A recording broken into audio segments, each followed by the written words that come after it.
Hi friends, இன்றைக்கி கோவக்காய் fry எப்படி பண்ணலான்னு பார்க்கலாம். கோவக்காய் எடுத்துக்கிட்டாச்சு. கோவக்காய் வாரத்துக்கு 1 டைம் நம்ம சேர்த்துக்கிறது ரொம்ப நல்லது. இப்போ கோவக்காயை ஸ்லைஸாக கட் பண்ணி சேர்த்துக்கலாம். இப்போ தேவையான அளவு மஞ்சத்தூள், நம்ம காரத்துக்கு ஏற்ற மாதிரி மிளகாத்தூள், அதோட கலருக்காக லைட்டாக கேசரி பவுடர், கொஞ்சமாக கார்ன்ஃப்ளவர் மாவு.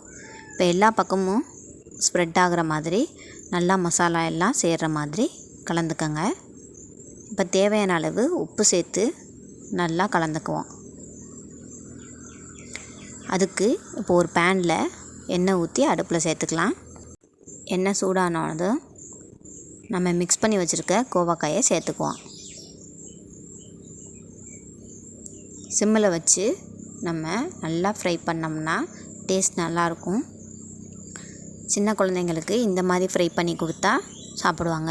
மசாலா போட்டால் விரும்பி சாப்பிட மாட்டாங்க. அதனால் ஃப்ரை பண்ணி கொடுங்க. பாருங்கள், இப்போ நல்லா ஃப்ரை பண்ணியாச்சு. குழந்தைகளுக்கு ரொம்ப பிடிக்கும். பிடிச்சிருந்தா லைக் பண்ணுங்கள், ஷேர் பண்ணுங்கள், சப்ஸ்கிரைப் பண்ணுங்கள்.